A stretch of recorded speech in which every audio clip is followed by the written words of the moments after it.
자, 오늘은 부활주일입니다. 오늘은 1년 그 52주일 가운데 모든 주일이 다 귀하고 소중하지만 이 부활주일은 더욱 우리에게 영적으로 우리 그리스도인들에게는 절대 빼놓을 수 없는 가장 귀한 시간이고 날입니다. 그 사택 앞에 있는 그 성당에 보니까 이렇게 그 건물 외벽에 이 부활에 대한 그 현수막이 걸려 있더라고요. 부활의 기쁨 이렇게. 근데 저는 그 현수막을 보면서 천주교인이 어떻게 해서 부활의 기쁨을 알 수 있을까?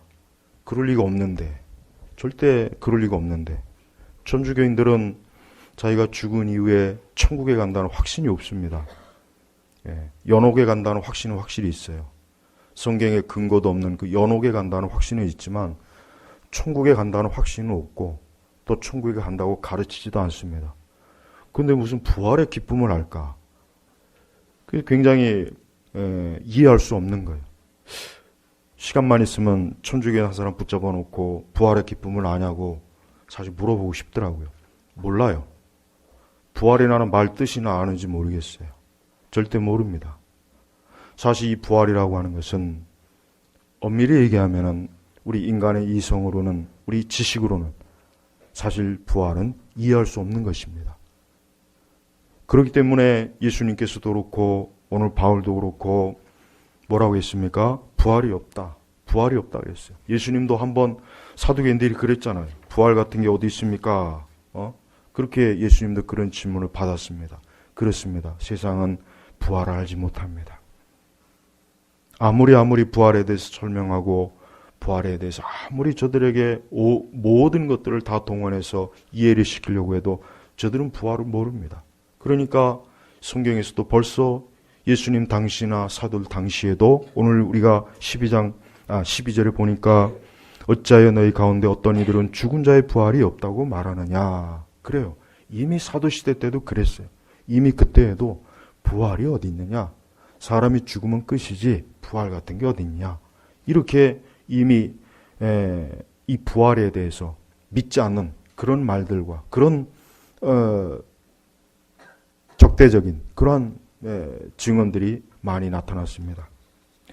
하지만 우리는 계시록 20장 6절에 보면은 이런 말씀이 있습니다. 이 첫째 부활에 참여하는 자들은 복이 있고 거룩하도다. 둘째 사망에 그들을 다스리는 권세가 없고 도리어 그들이 하나님과 그리스도의 제사장이 되어. 자, 계시록에는 첫째 부활에 참여하는 자들은 복이 있다 그랬어요. 이 첫째 부활에 참여하는 자들. 이것이 뭘 얘기합니까? 사람이 이 세상에서 세상을 떠난 이후에 그가 장차 하나님께로부터 부활의 몸을 입은 자들은 복이 있다는 거예요. 왜? 그는 영원히 하나님과 영생을 누리기 때문에 복이 있는 것입니다. 그렇지만 이 부활이 없다.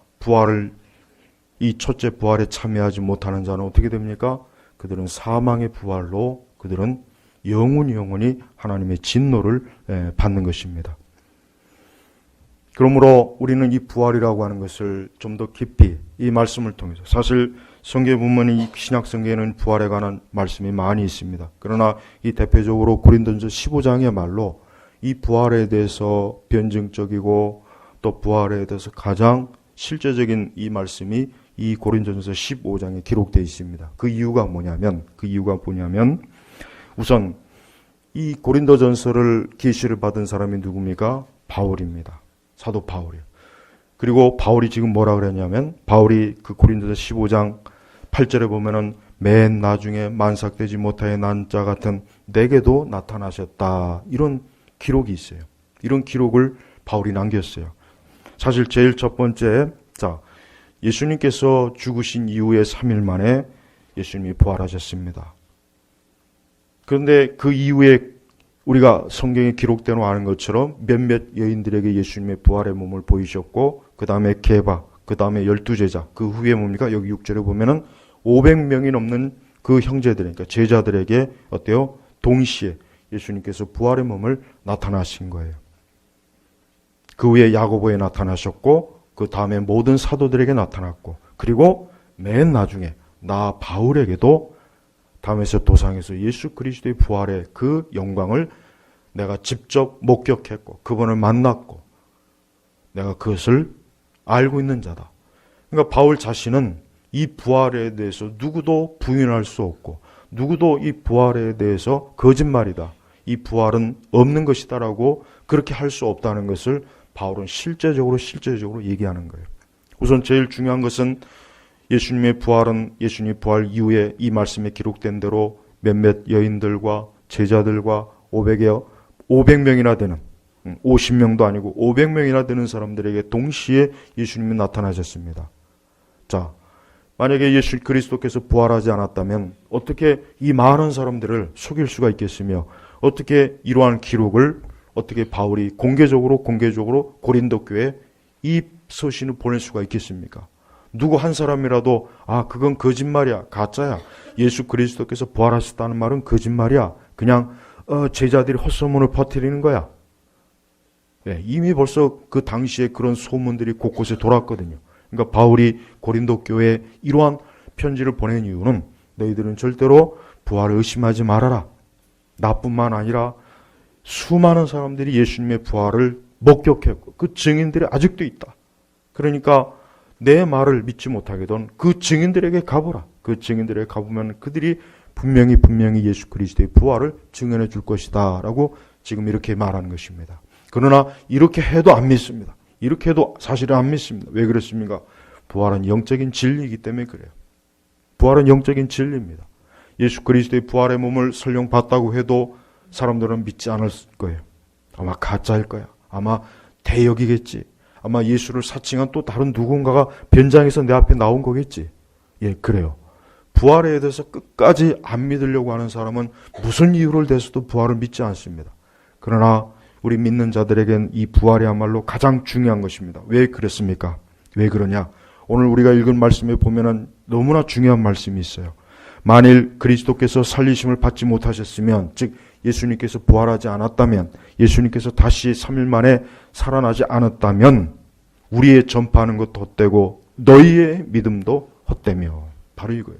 만약에 성경 66권의 기록 중에 이 부활에 관한 말씀만 싹 빠져도 저는 이 성경 자체가 의미가 없다고 여겨져요. 예수 그리스도께서 부활하지 않았다는 것만 확실하게 증명이 된다면 기독교는 무너뜨릴 수 있습니다. 기독교는 그냥 한순간에 폭삭 무너질 수 있어요.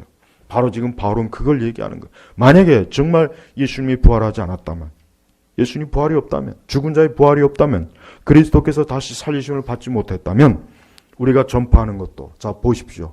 바울이나 그 사도들이나 그리스도를 전파하려고 저들이 얼마나 많은 수고와 애씀과 배고픔과 매맞음과 강도와 나중에 결국은 다 사도들은 순교했습니다. 사도들은 순교했습니다.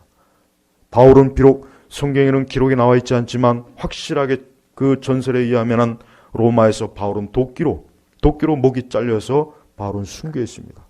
여러분, 세상에 어느 누가 가짜를 위해서, 거짓을 위해서 굳이 일부러 그렇게 고생하고 결국은 그렇게 비참하게 죽을 이유가 누가 있겠습니까? 그럴 수가 없는 거예요. 바울 자신은 바로 그걸 얘기하는 거예요. 우리가 전파하는 것도 헛되고, 전파하는 거 헛된 거예요. 없는 것을 전파하는 게 얼마나 헛된 것입니다. 여러분, 이 세상에는 사실 거짓된 거, 없는 것을 전파하는 사람들이 많이 있어요. 많이 있습니다. 제가 전에도 세계관 강의할 때 얘기했지만은 공산주의나 이런 세상의 헛된 철학과 이념을 전파하다 죽은 사람이 많이 있어요. 전 그 사람들이 가장 불쌍해요. 평생을 전향하지 않고 헛된 철학과 이념과 정치 사상을 믿고 감옥에서 죽거나 비참하게 죽거나, 제가 어떤 책을 보니까 레닌이 공산주의 혁명을 했을 때 그 위원회 24명 중에 거의 대부분이 다 사형, 자살, 다 그렇게 비참하게 죽었어요. 러시아로 공산주의 혁명을 해서 사회주의 국가로 만든 그 공산주의 핵심 멤버 24명 중에 거의 대부분 90% 이상이 다 사형장에서 죽었어요. 자살을 하고. 제명대로 죽은 사람은 서너 명밖에 안 된답니다. 정말 그 사람들이야 불쌍한 거예요. 그러면은 사도들도 과연 그런 사람입니까? 사도들도 만약에 사도들도 그렇다면 오늘 저나 오늘 이곳에 있는 우리 모두도 그런 비참한 사람일 거예요. 결국 없는 것을 위해서, 헛된 것을 위해서 지금 그동안 신앙생활 해왔던가? 내가 결국은 아무것도 없는 허무한 것을 위해서 그동안 시간을 들이고 내 마음과 몸을 들이고 물질을 들이고 그랬던가? 바로 그걸 얘기하는 거예요. 우리의 전파하는 것도 헛되고 너희의 믿음도 헛됩니다. 그래서 여러분, 기독교를 무너뜨리려고 했던 사람들이 항상 제일 초점에 둔 게 뭐냐면 그리스도의 부활이 없다는 걸 증명하려고 무진장 애를 써요. 하지만은 단 한 번도 부활을 없다고 하는 걸 성공적으로 증명한 역사학자나 누구도 없었어요. 단 한 사람도 없어요. 여러분 생각해 보십시오. 지금도 어떻게 하면 기독교를 무너뜨릴까? 어떻게 하면 성경이 거짓말이라는 걸 증명할까? 어떻게 하면 교회의 가르침, 어떻게 하면 이 성경의 가르침이 사기라는 걸 증명할까? 전 세계에 있는 무수한 사람들이 지금도 달려들고 연구하고 있습니다. 그것도 하루 이틀이 아니에요. 수백 년 동안, 아니 2000년 기간 내내 이 세상은 어때요? 기독교는 없는 것이다. 그리스도의 부활은 없다.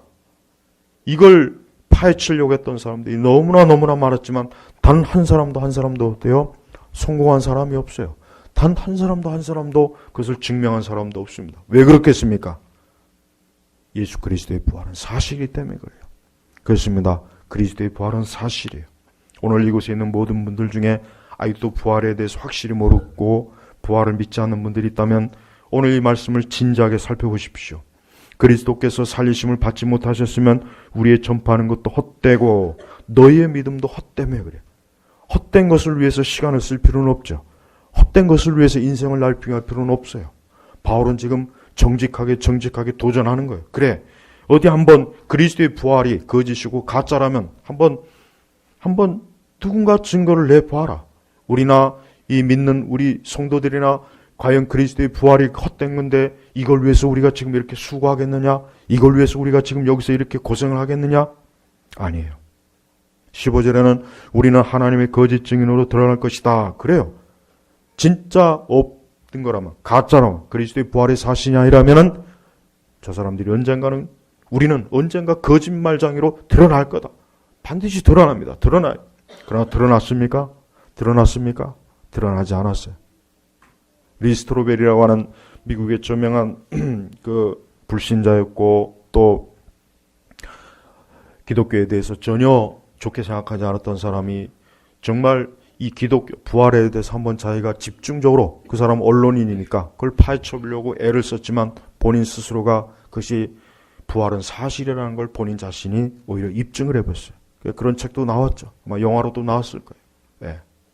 여러분, 그렇습니다. 수많은 똑똑한 사람들, 수많은 철학자들, 수많은 냉정한 사람들, 아주 엄격한 사람들, 논리를 중요시 여기하고 굉장히 있는 현실을 객관적으로 보려고 하는 사람들이 그리스도의 부활에 대해서 깊이 따졌지만 그러면 그럴수록 어때요? 그리스도의 부활은 오히려 더 드러나고 더 증명이 되는 것이에요. 그래서 바울은 만약에 우리가 거짓말했다면 결국 드러날 것이다. 하지만 그렇지 않습니다. 이는 우리가 하나님께서 그리스도를 살리셨다고 증언하였기 때문이다. 죽은 자들이 살아나지 못하면 하나님께서 그리스도를 살리시지 않으셨을 것이다.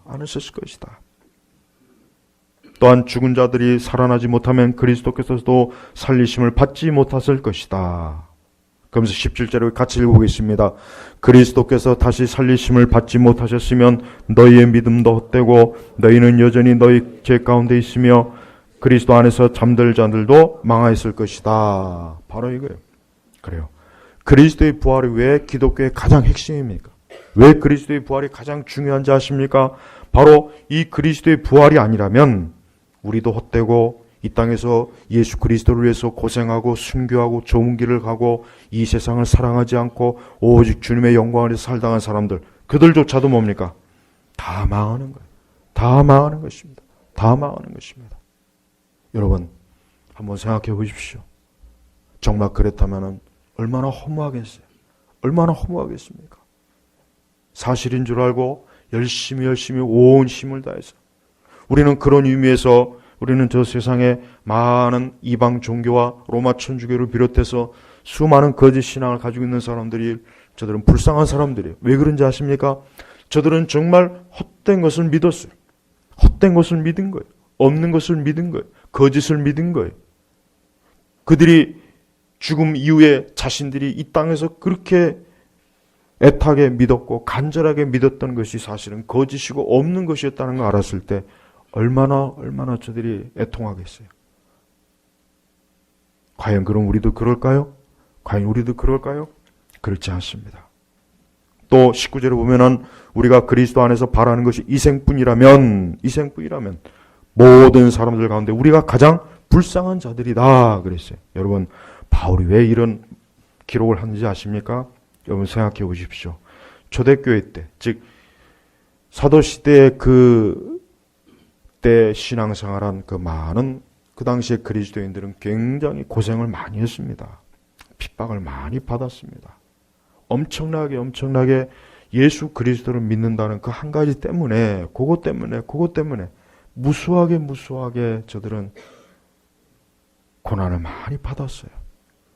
예수 그리스도만 믿지 않으면 그럴 리가 없는데, 예수 그리스도를 믿지 않으면, 그리스도만 믿지 않으면 그럴 일이 없는 그런 사람들이 어때요? 예수 그리스도가 유일한 주입니다. 그분이 하나님의 아들입니다.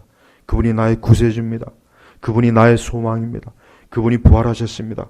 그걸 고백했다는 그것 때문에 어때요? 그것 때문에 그들이 사자밥이 되었습니다. 기둥에 매달려서 그들이 한밤에 그들의 몸 자체에 기름을 발라서 거리에 가로등이 돼버렸어요. 굶주렸습니다. 매 맞았습니다. 쫓겨났습니다. 있는 없는 고생 다 했습니다.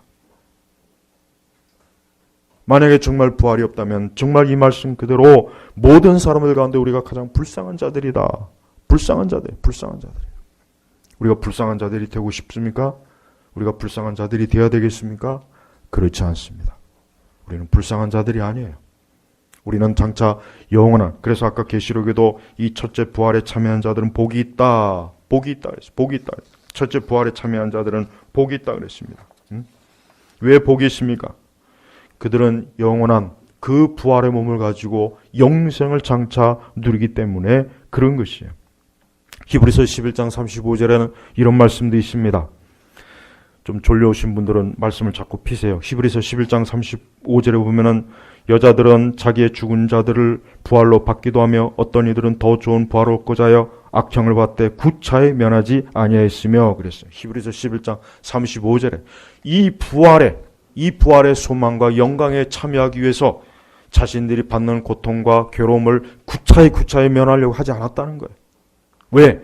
부활했기 때문에 그래요. 성도 여러분, 우리가 이 세상에서 그리스도를 위해서 그 어떤 수고와 어떤 고난과 어떤 고생, 어떤 손해를 볼지라도 부활 이 한 가지가 확실하기 때문에 우리는 능히 그것을 감수할 만한 가치가 있는 거예요.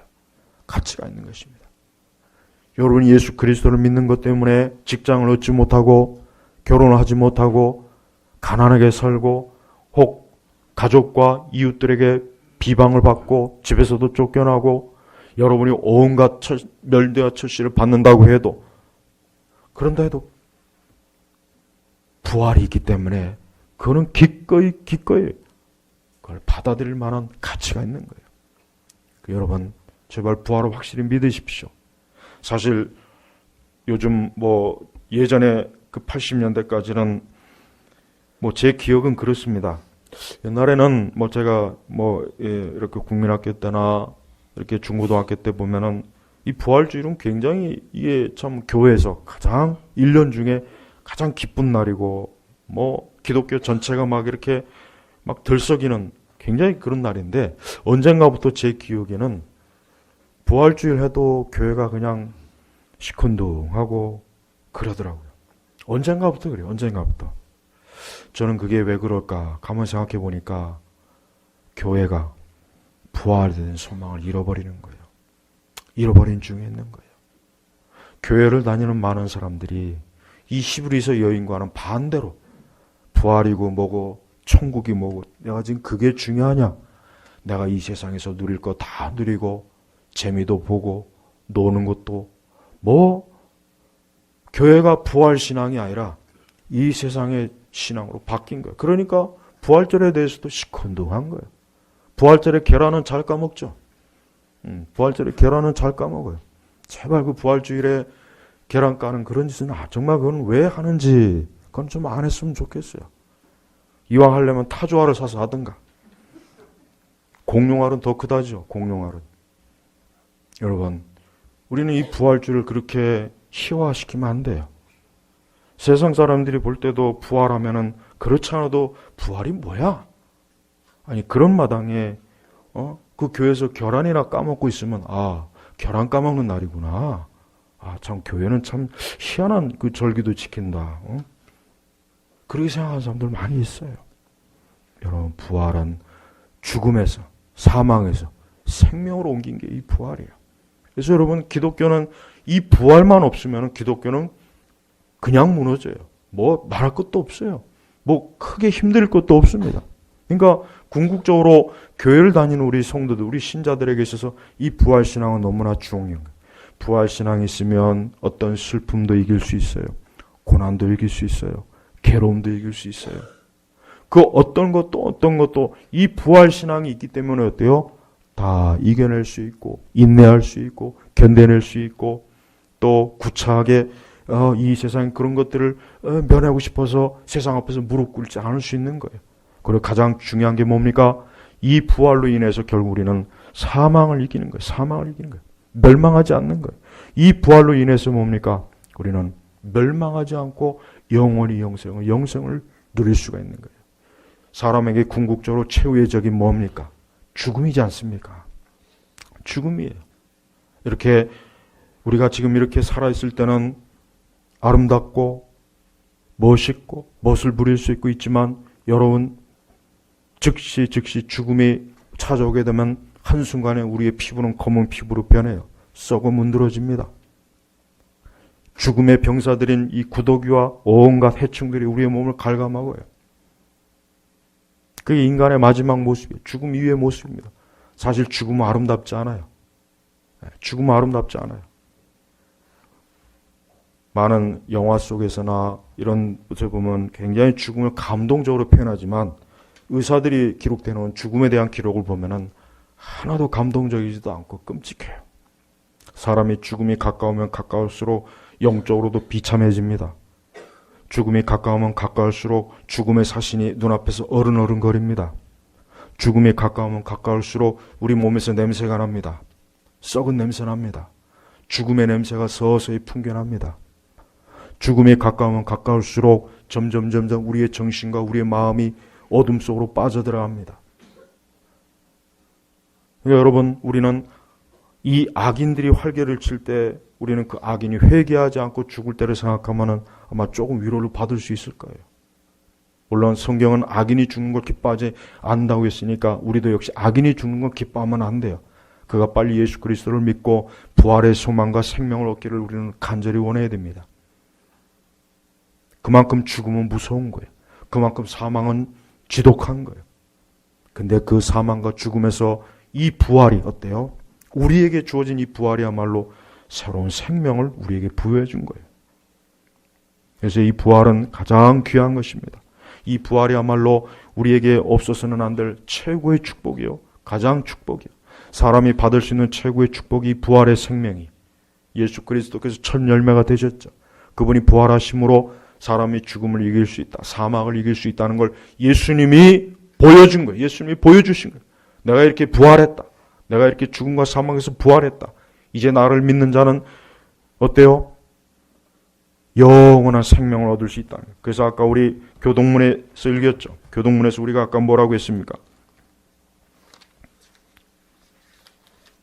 맨 마지막에 읽은 말씀이 예수께서 가라사대 때 나는 부활이요 생명이니 나를 믿는 자는 죽어도 살겠고 살아서 믿는 자는 영원히 죽지 아니하리라. 이 말씀을 언제 했는지 아십니까? 이 말씀이 언제 했습니까? 나사로가 죽었을 때. 나사로가 죽었다는 소식을 들었는데 예수님은 그 즉시로 가지 않고 일부러 미적거렸어요. 이미 죽었는데도 예수님은 빨리 가지 않았어요. 그러고 나서 조금 지나서 갔어요. 마르다와 마리아는 그 오빠 나라사로가 죽은 것 때문에 굉장히 슬퍼했어요. 굉장히 슬퍼했습니다. 굉장히 슬퍼했어요. 하지만 예수님께서 바로 이 말씀을 하신 거예요. 예수께서 가라사대 때 나는 부활이요 생명이 나를 믿는 자는 죽어도 살겠고 살아서 믿는 영혼이 죽지 아니하리라. 예수님이 이 말씀을 하셨는데 그때 마리다가 예 그렇습니다 그렇습니다 하고 이 말씀을 통해서 위로를 받았어요. 그러나 예수님은 지금 그게 아니었어요. 예수님 사실 마르다의 그런 걸 원한 것이 아니라 이 예수님께서 이런 말씀하실 때 마르다는 그 슬픔에서 활짝 벗어났어야 되는 거예요. 아, 그렇지. 지금 우리 오빠 나사로는 죽은 게 아니지. 그렇지, 맞아. 지금 나중에 장차 부활의 몸을 우리 만날 텐데 왜 내가 지금 왜 울지? 아, 울면 안 되는 거야. 내가 지금 슬퍼할 게 아닌데. 아, 지금 예수님 말씀 듣고 보니까 그래. 나는 부활이요 생명이 나를 믿는 자는 죽어도 살겠고 살아서 믿는 자는 어때요? 영원히 죽지 아니하리라. 이 말씀을 들었을 때 마르다나 마리아는 그 즉시로 어때요? 활짝 기뻐했어야 되는데 마르다는 예 장차 나중에 부활할 거로 저도 알고 있어요. 믿고 있어요. 그러면서 여전히 슬퍼했어요. 여전히 슬퍼한 거예요. 우리 성도들은 죽음을 슬퍼하지 마세요. 여러분 옆에 있는 사람을 보십시오. 여러분의 가족을 보세요. 여러분의 사랑하는 사람을 보세요. 그 사람이 죽으면 어떨까요? 엄청나게 허전할 거예요. 엄청나게 마음이 쓸쓸할 거예요. 그래요. 그러나 우리 그리스도인들은 그러면 안 돼요. 그러면 안 돼요. 물론 약간의 그런 감정을 가져도 괜찮아요. 김한란 박사가 죽기 전에 뭐라고 유언했습니까? 이대 설립자 김한란 박사가 그분을 친일파라고 막 그러는데 이 얘기는 제가 안 하겠습니다. 친일파는 무슨 친일파예요. 그 양반이 얼마나 애국자인지를 알아야 돼요. 그것도 모르고 그분이 죽기 전에 유언을 했어요. 나 죽을 때 절대로 슬퍼하고 질질 짜고 그런 지랄 떨지 말아라. 지랄이라는 말은 하지 않았고 그건 제가 그냥 표현하기 쉽게 그런 이상한 짓 하지 말아라. 기뻐해라. 찬송해라. 즐거워해라 그랬어. 그런 유언을 남겼어요. 왜? 행여라도 자기 죽었다고 해서 또 그 앞에서 또 곡을 하거나 별짓 다 할까봐 애초에 그런지 못하. 나는 천국으로 가고 나는 영생으로 가니까 기뻐해라. 즐거워해라. 찬송해라. 옷도 좋은 옷을 입어라. 그렇게 유언했어요. 진짜 그래서 그렇게 장례를 치렀습니다. 맞아요. 바로 그거예요. 그러니까 우리 그리스도인들은 소망이에요. 소망. 특별히 절대 혹 하나님 믿는 사람이 죽었을 때 슬퍼하거나 괴로워하지 마세요. 왜? 그냥 잠깐 헤어지는 거예요. 잠깐 안 보는 거예요. 조금 이따 같이 볼 거예요. 어디서 봅니까? 천국에서 볼 거예요. 그래서 여러분, 그래서 기독교 문명에 들어간 곳에는 한이 없어요. 어둠이 없어요. 그렇지만 이 기독교가 없는 문명은 가만히 모든 걸 제가 살펴봐요.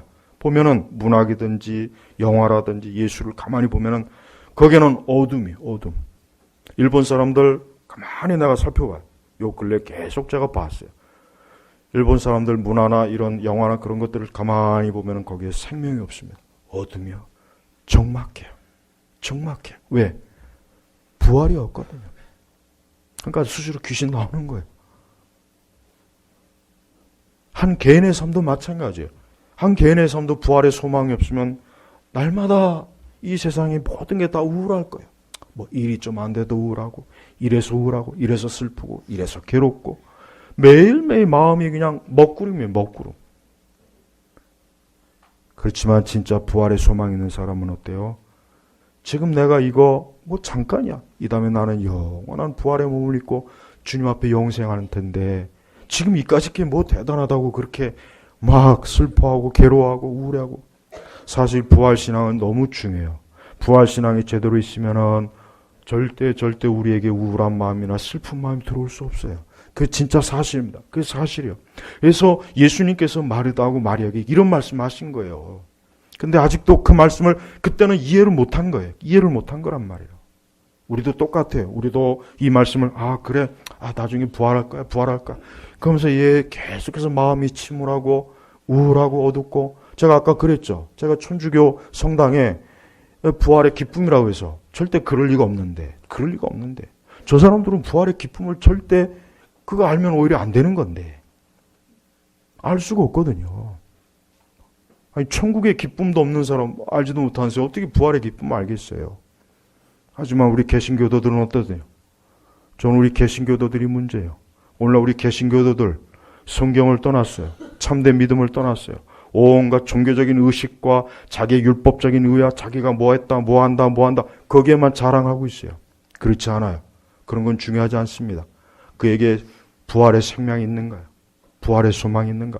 오늘 내가 죽어도, 오늘 내일 여러분들이 죽어도 부활에 대한 소망이 있기 때문에 기뻐할 수 있습니까? 혹 여러분이 몸이 안 좋아서 병원에 갔더니 내일 모레 죽을 겁니다. 앞으로 3개월 남았습니다. 그런다고 해도 여러분이 전혀 마음에 두려움이 없이 당당하게 병원을 걸어 나올 수 있습니까? 그래야 되는 거예요. 그래야 되는 겁니다. 그렇지 못하고 내가 주중에 누구한테 들었나, 많은 의사들이 교회 다니는 사람들 뭐 맨날 평소에는 뭐 영생이 어쩌고 저쩌고 하더니만 막상 죽음이 가까웠다 그러면은 그냥 얼굴이 우거지상이 돼가지고 얼굴 자체가 지옥으로 되는 거. 그럴 사람들이 한두 명이 아니에요. 사람은 자기가 궁극적으로 마음에 두는 거에 거기에 무언가가 가 있어요. 사람은 자기가 마음에 두는 거예요. 루터의 대요리문답에 보면 이런 말씀이 있습니다. 유명한 게 있어요. 그 사람의 심장에 걸어놓은 곳에 그게 하나님이다 그랬어요. 루터의 대요리문답 아주 유명한 명구예요. 그 사람의 심장이 걸려있는 곳이 그게 하나님이다 그랬어요. 사람의 심장은 사람의 중심이잖아요. 그 얘기는 뭡니까? 그 사람이 소망하는 그게 하나님이다 이거예요. 이 세상이 좋으면 그게 하나님인 거예요. 이 세상에서 항상 기쁘고 날마다 즐겁고 매일매일 행복하게 사는 거, 그게 하나님인 거예요. 그러나 진짜 부활의 소망이 있고 예수 그리스도의 소망이 있으면 진짜 그 사람이 바른 믿음을 갖는다. 루터가 그 말을 하기 위해서 그런 명제를 만들어 놓은 거예요. 그래요. 여러분의 심장은 어디에 걸려 있습니까? 여러분의 심장은 누구에게 걸려 있습니까? 사람에게 기대지 마세요. 사람은 행복을 주지 못해요.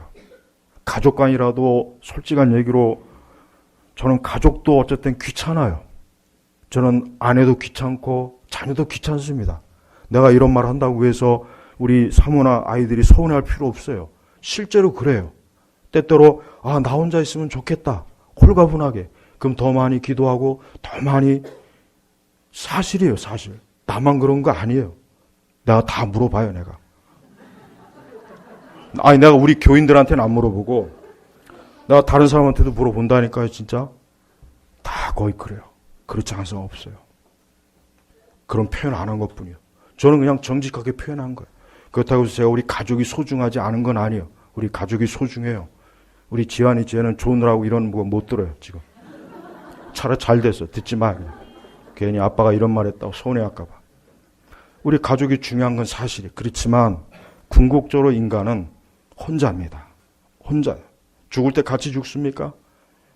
아내와 남편일지라도 아내가 죽을 때 여보 같이 죽자. 그건 그날로 그건 이혼 사유 되는 거예요. 그날로 이혼 사유. 절대 못 죽어요. 아무리 죽고 사는 연인이라도 우리 같이 죽어. 내가 죽으니까 우리 같이 죽어. 어디 같이 감히. 나는 천년 만년 이무기가 되도록 살 거야. 못 죽어요. 제가 전에도 한번 그랬죠. 사람이 죽으면요, 부모도 자식이 죽으면 그 자식 시체 무서워서 못 간대요. 못 간답니다. 부모가 돌아가시면은 그 부모 시체 자식이 못 가요. 무섭대요. 사람은 그래요. 사람은 별거 없습니다. 제발 우리 그리스도인들 혈과 육에 매이지 마십시오. 믿음 생활할 때 혈과 육에 매이는 것부터 빨리 정리하셔야 돼요. 오직 그리스도에게 매여야 됩니다. 다른 거에 매면 루터의 그 말, 우리의 심장이 누구에게 걸려 있느냐? 그게 하나님이에요. 그게 하나님이란 말. 그 사람에겐 그게 하나님이에요. 사람이 살면 살수록 하나님 외에는 소망이 없구나. 믿는 자는 이래야 되는 거예요. 그 사람이 진짜 믿는 사람입니다. 그렇지 않고 여전히 뭔가 다른 거에 애석해하고 안타까워하고 그러면 아닙니다. 이 세상 물질이나 명성이나 권력이나 아무 소용이 없어요. 지금 권력을 잡고 있는 저 사람들, 저는 저 사람들이 종말의 때 비참하게 죽을 거예요. 틀림없습니다. 지금 저렇게 권세를 가지고 온 나라를 뒤집어 엎죠. 자기들의 권력을 마음껏 누리죠. 그거 얼마나 누리겠습니까? 뭐 100년을 누리겠습니까? 오래 못 누립니다. 저들도 다 늙어요. 늙어서 기저귀 차고 똥오줌 쌀 거예요. 요양원에 갈 거예요. 자식들이 다 그런데 쳐넣을 거예요. 자기 노후를 위해서 수백억 저장해 봐야 그 돈 쓰지도 못합니다. 아마 기저귀 쓰는 데는 사겠네요. 요양원에 가서 요양 비용은 낼 것 같아요. 다 필요 없는 거예요. 우리가 이 땅에서 부활의 소망을 갖지 않고 살면 다 소용없습니다. 여러분 자식들 너무 믿지 마세요. 저도 솔직한 얘기로 우리 부모님 1년에 겨우 2번 찾아갑니다. 요 가까운데도 겨우 그래요. 맘만 먹으면 그냥 갈 수 있는데. 저도 그래요. 저도 우리 부모한테 이렇게밖에 못해요. 여러분의 자녀들 아무리 애지중지 키워봐야 그 아이들 나중에 1년에 한두 번밖에 못 와요. 못 옵니다. 물론 같이 살면 괜찮겠지만 그래도 얼굴 못 봅니다. 아침에 나가면 저녁에 한번 보잖아요. 저녁에도 못 봐요. 어쨌든 어떤 아이들 너무 바빠서. 그러니까 제발 그리스도에게 소망을 두세요. 하나님께서 우리 성도들의 인생을 어떻게 하나님께로 이끄시는지 압니까? 우리가 기대는 우리의 심장을 걸어놓고 있는 모든 것들을 하나님께서 다 하나하나 제거하셔요. 그게 하나님이 하셔요. 하나님이 다 알고 있거든요. 하나님에게만 소망, 그리스도에게만 소망을 두게 하려고 우리가 기대는 하나하나를 다 없애버려. 그럴 때마다 우리의 속이 아주 우리의 심장이 찢어지는 것 같아요. 그렇지만 그 하나하나 없어질 때마다 점점 내 마음은 그리스도에게로 가더라고요. 주님에게로 가는 거예요. 내 아름다움에 도취됐는데 어느 날 아름다움이 없어져요. 주님에게로 가는 거예요. 내가 많은 물질과 세상 사람들과 이 세상의 화려한 것들을 막 뒀는데 시간이 가다 보니까 그것들이 정리가 돼요. 주님에게 마음이 가는 거예요. 그래요. 하나님은 그걸 통해서 우리를 자기에게로 이끄는 겁니다. 여러분 제발 부활의 소망을 가지십시오. 예수님께서는 우리로 인하여서 부활하셨습니다. 우리로 인해서 그분이 고난당하셨습니다. 우리로 인하여서 그분이 어때요? 이 고린도전서 15장 45절 보니까 첫사람 아담은 생명체가 되었다라고 기록된 것 같이 마지막 아담은 생명을 주는 영이 되었다. 생명을 주는 영이 되었다. 생명을 주는 영이 되었다. 그리스도를 믿으면 생명을 얻습니다. 예수를 믿으면 생명을 얻어요. 저는 여기 있는 모든 분들이 예수님을 믿어야 된다고 생각해요. 믿어야 됩니다. 그리스도를 믿지 않으면 생명이 없어요. 그리스도를 믿지 않으면 영원히 멸망하는 거예요. 제발 여러분 다른 데 소망을 두지 마십시오. 예수님을 사랑하고 예수님에게 소망을 두고 여러분 자신도 누가 지켜주는지 압니까? 예수님이 지켜주는 거예요. 사람이 여러분을 지키지 못합니다. 부모, 형제, 남편, 아내도 여러분 못 지켜요. 자식도 여러분 못 지킵니다. 어느 누구도 여러분을 지킬 분이 없어요. 예수님만 여러분 지켜요. 주님만이 여러분을 지켜줄 수 언제까지? 끝까지. 그래서 시편 23편에는 사망의 음침한 골짜기로 갈지라도 주께서 나와 함께 한다고 했죠. 그 사망의 음침한 골짜기 주님 외에는 거기에 함께 못해요. 우리 아이들도 내 부인도 남편도 아내도 자식도 내 친구도 그 사망의 음침한 골짜기 같이 못 갑니다. 오직 주님만 가는 거예요. 오직 주님만. 여러분 인생을 살아갈 때 주님과 함께 해야 됩니다. 그걸 배우십시오. 그걸 더 진지하게 취급하셔야 돼요. 제가 안타깝게 생각하는 것은 기독교 신앙을 가지고 있지만 여전히 그 심장이 다른 데 걸려있는 사람들이 많기 때문에 그게 걱정이 돼요. 그렇게 되면은 결코 좋은 걸 보지 못할 텐데, 좋은 것들을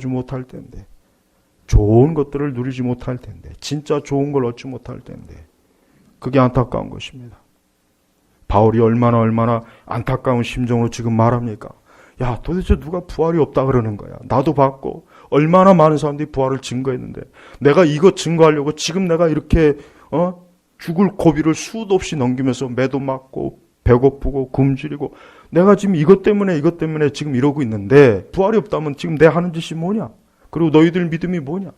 바울의 이 어조는 굉장히 안타까운 거예요. 바울이 다른 거 어떤 것보다도 이 부활에 대해서 제일 안타까웠어요. 바울 서신 다 읽어보십시오. 바울은 이 부활에 대해서 부인하는 것에 대해서 가장 어때요? 아주 막 펄펄 뛰는 거예요. 지금 펄펄 뛰는 거예요. 부활이 없다니 말이 안 된다. 말이 안 된다. 이 부활의 생명은 너무나 중요한 것입니다. 그러므로 우리는 이 부활의 생명을 소중하게 여겨야 돼요. 우리 성도님들, 오늘 부활주일입니다. 이 부활주일을 간단한 절기로만 여기지 마십시오. 이 부활주일은 이것이 바로 하나님이 내게 주신 가장 큰 최고의 하늘의 복이에요. 만약에 여러분들이 하나님께서 너가 가지고 있는 그 부활의 생명하고 금 1톤하고 내가 바꿔주려면 얼마든지 바꿔줄 테니까 바꾸자. 그러면 바꾸겠습니까? 대부분의 신자들은 다 바꿔요. 다 바꿀 거예요. 우리 시대 신자들은 부활이고 뭐고 그거 다 개나 줘버리고 나에게 금 1톤만 주십시오 그럴 거예요. 왜? 현세적이거든요. 지극히 현세적이에요. 우리 성도는 항상 하나님에게 마음이 가야 됩니다. 그리고 궁극적으로 부활을 생각하십시오. 혹 여러분을 우울하게 하는 게 있어요? 슬프게 하는 게 있습니까? 두려워하고 겁나게 하는 게 있어요? 여러분 장래와 여러분 앞날에 어두컴컴하다고 생각하세요? 그럼 부활을 생각하세요. 부활. 아, 그래, 부활이 있지. 내가 지금 무슨 절망하고 있어. 이건 말도 안 되는 거야. 왕의 아들이 내일 먹을 거 걱정하는 거 봤습니까? 왕의 아들이 입을 거 걱정하는 거 봤습니까? 살집 걱정하는 거 봤습니까? 없잖아요. 그러면은 우리는 하나님의 아들 그 예수 그리스도께서 하나님께서 우리에게 주셨습니다. 근데 우리가 뭘 두려워합니까? 뭘 염려합니까? 장래에 대해서 염려하지 마세요. 여러분 현재나 앞으로 어떤 것도 염려하지 마세요. 주님은 여러분을 끝까지 함께 한다 그랬어요. 여러분이 나이가 들어서도 여러분과 함께 한다 그랬어요. 시편에 나와 있잖아요. 어릴 적부터 함께한 주님, 내가 나이 들어서도 나와 함께 한다 그랬어요. 그러니까 두려워하지 마십시오. 그리고 결국 여러분이 이 땅에서 주님의 부르심을 받을 때 그때는 활짝 여러분의 몸이 여러분이 부활의 생명으로 영생을 누릴 거예요. 얼마나 좋습니까? 얼마나 큰 생명? 잠깐 고생하고 잠깐 슬프고 잠깐 이 땅에서 그거 너무 신경 쓰지 마세요. 제발이에요. 옛날 성도들은 보면은 그러니까 옛날 성도들의 글을 보면은 위로가 되는데 현대 복음지자들의 글을 보면 하나도 위로가 안 돼요. 맨날 쓸데없는 말이나 써 있고. 그러니까 여러분 기독교 서적도 요즘 나온 책들 현대 나온 책들 보지 마세요. 그 절대 보지 마세요. 옛날 청교도들의 글 그거 보세요. 그들의 설교, 그들의 책을 보시란 말이에요. 지금 쓰여진 책들은 하나도 볼 게 없어요. 정말 봐도 오히려 해로워요. 신앙이 해로워요. 왜? 거기 소망이 없어요. 생명이 없어요. 예수님의 십자가 없어요. 구원이 없어요. 온통 현세적인 거. 어떤 은사주의, 어떤 이적, 기적, 치유 뭐 이런 것들. 그게 뭐가 중요합니까? 그건 중요하지 않아요. 그런 거 없어도 난 괜찮아요. 내게 예수 그리스도가 있고 내게 부활이 있고 내게 영생이 있고 내게 천국이 있다면 그것으로 나는 만족합니다. 근데 가장 중요한 것은 다 놓쳐버리고 오만 쓸데없는 것들만 잔뜩 안겨져요. 그러니까 성도가 예배를 드리고 주일을 보내도 한 주 내내 우울하고 마음이 슬프고 어둡고 두려움이 많고 근심이 많고 그러는 거예요. 교회 와서 아무리 예배를 드려도 치유가 안 돼요. 해결이 안 돼요. 왜? 생명이 없으니까. 우리는 이 부활을 영광스럽게 여기게 됩니다. 아담 이후의 모든 사람들은 다 멸망이요 죽음이었어요. 그러나 하나님께서는 하나님의 아들 예수 그리스도께서 그 무덤에서 3일 만에 부활하심으로 말미암아 어때요? 이 멸망받을 원수 이 사망을 이겼어요. 그래서 고린도전서 15장 26절에 마지막으로 멸망받을 원수는 사망이다. 그래요, 사망. 하지만 이 사망도 그리스도의 부활 앞에 완전히 깨졌습니다. 누구에게요? 예수 그리스도를 믿는 자에게. 오늘 이 시간 우리 모든 성도 여러분 부활신앙을 가지세요. 부활신앙을 가지십시오. 예수님을 영접하시고 더 예수님을 사랑하세요. 진짜 부활의 소망이 있는 사람은 다릅니다. 그 사람은 달라요. 절대 그 사람들 아무리 그 사람 어렵고 핍박하고 뭐 온갖 그런 거 그 사람에게는 아무것도 아니야. 여러분 몸에 옷에 먼지가 묻었다고 그것 때문에 자살할 사람이 있습니까? 여러분 몸에 옷에 뭐 흠이 있다고 해서 그것 때문에 막 밤잠 못 잡니까? 그럴 사람이 있습니까? 예수님 믿으면서 부활의 소망이 없는 사람은, 교회를 다니면서 부활의 소망이 없는 사람은 자신의 인생에 뭐 이런 게 있으면 그것 때문에 밤잠 못 자요. 힘들어요. 괴로워요. 자꾸 염려해. 근심해. 어떻게 하지? 꼬리에 꼬리를 물어요. 모든 게 암담해요. 부활의 소망이 없어서 그래요. 진짜입니다. 그래서 이 부활의 소망은 반드시 필요합니다. 이게 없으면 정말 안 돼요. 이게 없으면 정말 안 됩니다. 그래서 성경에서 이렇게 부활에 대해서 강력하게 증거한 거예요. 부활이 없으면 아무것도 아니다. 모든 게 무너지다. 모든 게 우리 세상에서 제일 불쌍한 사람이다. 부활이 없으면. 이렇게까지 하나님께서 말씀하실 정도면 얼마나 이 부활이 중요한 겁니까? 여러분 장차 부활의 몸을 상상해 보세요. 더 이상 늙지도 않아요. 화장할 필요도 없어요. 머리에 물들일 필요도 없습니다. 성형할 필요는 더더욱 없어요. 제발 부활의 몸을 꿈꾸세요. 가장 아름다운 모습일 거예요. 가장 아름다운 모습일 거예요. 얼마나 좋습니까?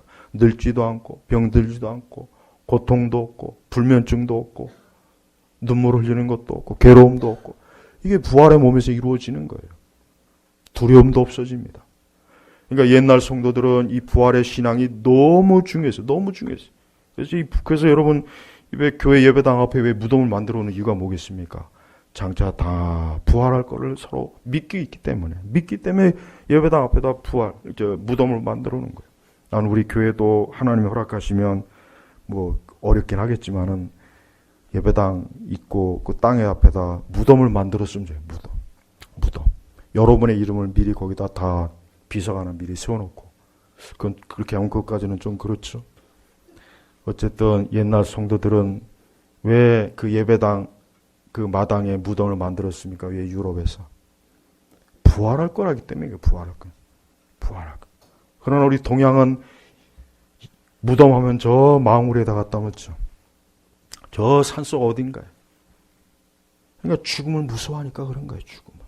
무서워하니까 죽는 건 멀리, 될 수 있으면 멀리.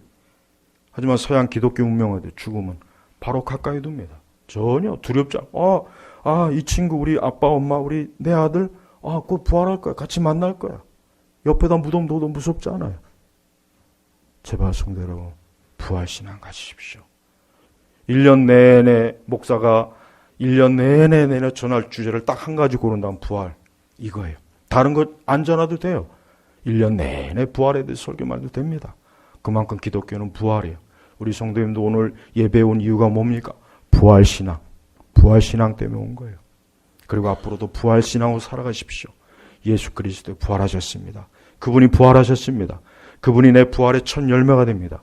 그분이 영광을 받으실 것이고 우리도 그 부활에 참여할 것입니다.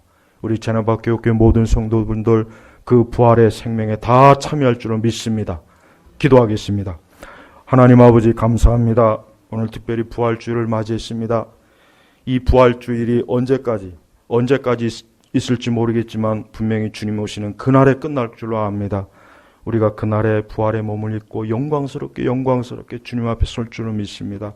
오늘 이곳에 있는 모든 귀한 영혼들 다 생명의 부활로 나오도록 이 시간도 축복해 주옵소서. 예수 그리스도 이름으로 기도 올렸습니다. 아멘.